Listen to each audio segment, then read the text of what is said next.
अस्सलाम वालेकुम and welcome to the channel. आज के लेक्चर से हम डिस्कस करना शुरू करेंगे behaviour of AC through different passive elements. तो आज का लेक्चर पार्ट 1 है एक सीरीज ऑफ लेक्चर का, जिसके पार्ट 1 में हम एसी थ्रू रजिस्टर डिस्कस करेंगे। तो आइए देखते हैं कि लेक्चर की डिटेल क्या है। सबसे पहले देखते हैं लेक्चर कॉन्टेंट्स। कॉन्टेंट्स में सबसे पहले कुछ की पॉइंट्स और कॉन्सेप्ट हैं जो इन सब टॉपिक्स को समझने के लिए जरूरी है।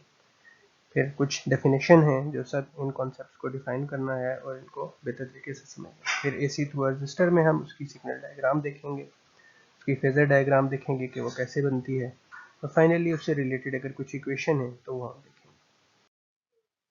की कॉन्सेप्ट में सबसे पहले हम एक पैटर्न डेवलप करेंगे जिससे हमने तमाम एसी थ्रू डिफरेंट कंपोनेंट्स को एनालाइज करना है। उसमें सबसे बेसिक या अच्छा तरीका लिखने का या उसको समझने का वो ये है कि आप सबसे पहले सर्किट डायग्राम बनाएं, सिग्नल डायग्राम बनाएं, फिर फेजर या वेक्टर डायग्राम बनाएं और फिर उसकी इंपीडेंस, पावर और पावर फैक्टर के हवाले से डिफरेंट रिलेशंस और प्रॉपर्टीज को स्टेट करें। तो इन तमाम कॉन्सेप्ट्स को सबसे पहले हम डिफाइन करते हैं। तो रेजिस्टेंस जो है वो opposition offered by any conducting material to the flow of current होती है, यानी किसी भी कंडक्टिंग मटेरियल की करंट के बहाव में जो रुकावट आती है उसको रेजिस्टेंस कहा जाता है। इसको कैपिटल आर से लिखते हैं। रिएक्टेंस जो है वो position offered by reactive element to the flow of AC current. Reactive element हमारे पास दो होते हैं, इंडक्टर और कैपेसिटर। तो इंडक्टर और कैपेसिटर जो करंट के बहाव में, खास तौर पे एसी करंट के बहाव में जो रुकावट पेश करते हैं उसको रिएक्टेंस कहा जाता है। इम्पीडेंस, अगर इम्पीडेंस की बात की जाए तो इम्पीडेंस रेजिस्टेंस और रिएक्टेंस इन दोनों का मजमूआ है, या दूसरे अल्फाज में total opposition offered by any AC circuit to the flow of current is known as impedance. इन तमाम पैरामीटर्स के सिंबल उनके सामने लिखे हुए हैं और इन तमाम पैरामीटर्स की यूनिट जो है वो ओम है, जिसको ओमेगा से डिनोट किया जाता है। अगर इलेक्ट्रिक सर्किट में रिप्रेजेंटेशन की बात की जाए तो रेजिस्टेंस, इंडक्टेंस और कैपेसिटेंस को के सिंबल्स के साथ यहाँ पे दिखाया गया है। यहाँ पे ये बात ध्यान में रखनी है कि जब भी मैं प्योर इंडक्टेंस की बात करूंगा तो प्योर इंडक्टर एक ऐसा इंडक्टर है, एक ऐसा कॉइल है जो बना तो कंडक्टर से है, लेकिन उसका कंडक्टर मटेरियल ऐसा है जिसकी रेजिस्टेंस जीरो है। इसी तरह अगर प्योर कैपेसिटर का मैं नाम लूँ तो प्योर कैपेसिटर भी ऐसा कैपेसिटर है जो बना तो कंडक्टिंग मटेरियल से है, लेकिन उस कंडक्टर की रेजिस्टेंस सिफर है। अगर रिएक्टेंस की बात की जाए, यानी रिएक्टिव कंपोनेंट जो कि इंडक्टर और कैपेसिटर हैं, उनकी एसी के बहाव में रुकावट की बात की जाए तो उसको बेहतर समझने का ये तरीका है कि डीसी पे उनका बिहेवियर देख लिया जाए। तो डीसी पे एक इंडक्टर जो है उसकी इंडक्टेंस जीरो होती है। उसकी वजह यह है कि इंडक्टर सेल्फ इंडक्शन से निकाला गया है, डिराइव किया गया है। और सेल्फ इंडक्शन ये कहती है कि जब भी किसी कंडक्टर में फ्लक्स तब्दील होता है तो उसमें ईएमएफ बनती है और बनने वाली ईएमएफ अपने बनाने वाले सोर्स की मुखालफत करती है, यानी whenever flux changes in a coil an EMF is induced in it and it opposes the cause producing it। क्योंकि डीसी में फ्लक्स चेंज नहीं होता, इसलिए इंडक्टर किसी किस्म की मुजामत या रुकावट पेश नहीं करता, इसलिए इंडक्टिव रिएक्टेंस, जिसको एक्सएल से लिखा जाता है, वो जीरो होती है। इंडक्टिव रिएक्टेंस का फार्मूला एक्सएल 2πfl है और ये फ्रीक्वेंसी के डायरेक्टली प्रोपोर्शनल होती है, जो कि डीसी में फ्रीक्वेंसी जीरो होने पे एक्सएल जीरो हो जाती है। इसी तरह कैपेसिटिव रिएक्टेंस जो है वो डीसी पे लामहदूद इनफाइनाइट होती है। इसकी वजह यह है कि कैपेसिटर की चार्जिंग इक्वेशन है Q is equal to CV। जब कैपेसिटर चार्ज होता है तो उस पे टर्मिनल पे वोल्टेज इंक्रीज होती है। जब टर्मिनल वोल्टेज सप्लाई वोल्टेज के बराबर हो जाती है तो चार्जिंग का अमल रुक जाता है और करंट का बहाव थम जाता है। यही वजह है कि कैपेसिटर मुकम्मल चार्ज होने पे सर्किट में किसी भी किस्म के करंट को गुजरने नहीं देता और अपनी रुकावट को इनफाइनाइट शो करता है।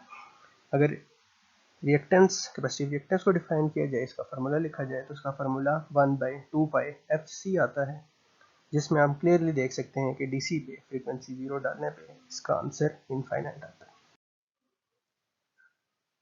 अगर पावर को डिफाइन करें तो electrical power, rate of transfer of electric energy मुंतकिल करने की शरह। रियल या एक्टिव पावर ऐसा पावर होता है जो कि असल काम करता है, या रेजिस्टेंस में जो पावर कंज्यूम होता है उसको रियल पावर कहते हैं।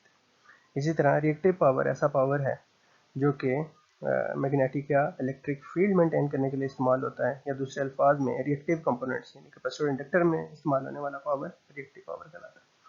रियल पावर को P से जाहिर किया जाता है और इसकी यूनिट वॉट है, जबकि रिएक्टिव पावर को Q से जाहिर किया जाता है और इसकी unit VAR, volt ampere reactive है। अगर कम्प्लेक्स या टोटल पावर की बात की जाए तो ये कुल पावर है जो कि दोनों पावर्स का, रियल और रिएक्टिव पावर का मजमूआ है। अगर इसको S से ज़ाहिर किया जाता है और इसकी यूनिट V है। ये पावर ऐसा पावर है जो कि कुल मज़ामत यानी इम्पीडेंस में कंज्यूम होता है। अगर पावर फैक्टर की बात की जाए तो पावर फैक्टर रेशो है रियल और टोटल पावर की, एक्टिव और पेरेंट पावर की। इसी तरह पावर फैक्टर जो है वो कोसाइन है फेज डिफरेंस का वोल्टेज और करंट के दरमियान। क्योंकि पावर फैक्टर एक रेशो है तो इसकी कोई भी यूनिट नहीं है। तो अब हम चलते हैं अपने मेन टॉपिक की तरफ जो है AC थ्रू रजिस्टर। तो जैसे मैंने पहले कहा था, सबसे पहले हम देखेंगे सर्किट डायग्राम। सर्किट डायग्राम में आप देख सकते हैं कि एक AC वोल्टेज सोर्स जिसको Vm sin ओमेगा t से डिनोट किया गया है वो कनेक्टेड है एक रजिस्टर के साथ। रजिस्टर की वोल्टेज को VR से लिखा गया है और सर्किट में से गुजरने वाला करंट, क्योंकि सर्किट में रेजिस्टेंस है, उसको IR से लिखा गया है। सिग्नल डायग्राम बनाने के लिए ये पॉइंट ध्यान में रखना जरूरी है। रजिस्टर AC पे बिल्कुल वैसे ही बिहेव करता है जैसे DC पे। इसका मतलब है जहाँ जहाँ पे वोल्टेज का सिग्नल जाएगा बिल्कुल करंट का सिग्नल भी उसके प्रोपोर्शनल होगा और उसके साथ साथ जाएगा। तो अगर वोल्टेज की equation Vm sin omega t है तो करंट की इक्वेशन भी Im sin ओमेगा t होगी और मैक्सिमम करंट को सिंपल ओम्स लॉ से V/R से डिनोट किया जा सकता है। तो अगर सिग्नल की बात की जाए तो दोनों सिग्नल इन फेज होंगे, ओवरलैप करेंगे एक दूसरे को। फर्क सिर्फ ये होगा कि करंट का सिग्नल वोल्टेज से थोड़ा सा छोटा। अगर फेजर डायग्राम की बात की जाए तो दोनों सिग्नल को देखते हुए हम फेजर डायग्राम ऐसे बना सकते हैं कि अगर वोल्टेज का सिग्नल 0 पे प्लॉट किया जाए, फेजर उसका 0 पे बनाया जाए, तो करंट का सिग्नल भी 0 पे बनाया जाएगा। और फेजर बनाने का ये तरीका है कि आप जहाँ पे एक्सिस पे ये कट करता है यानी जो ओरिजिन पॉइंट है वहाँ पे दोनों सिग्नल की पोजीशन देखते हैं तो आप देख सकते हैं कि ओरिजिन पे दोनों सिग्नल की पोजीशन जो है वो 0 पे। तो इसको हम देख के फेजर बना सकते हैं कि दोनों फेजर जो है वो 0 पे यानी रियल एक्सिस पे हैं और पॉजिटिव रियल एक्सिस पे।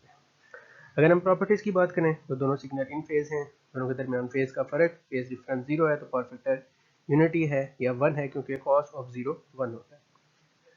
क्योंकि इसका बिहेवियर बिल्कुल DC जैसा है तो इसलिए इस पे KVL, KCL, ओम्स लॉ और तमाम जो रूल्स हैं DC वाले वो भी एज इट इज़ एप्लीकेबल। अगर इम्पीडेंस की बात की जाए तो इस सर्किट की कुल इम्पीडेंस रेजिस्टेंस के बराबर है और कोई एलिमेंट इसमें मौजूद नहीं है। अगर पावर की बात की जाए तो पावर VI cos थीटा, क्योंकि cos थीटा 1 है तो VI तो बिल्कुल जैसे DC पावर है बिल्कुल वैसे ही यहाँ पे इसका रियल पावर भी लिखा जा सकता है।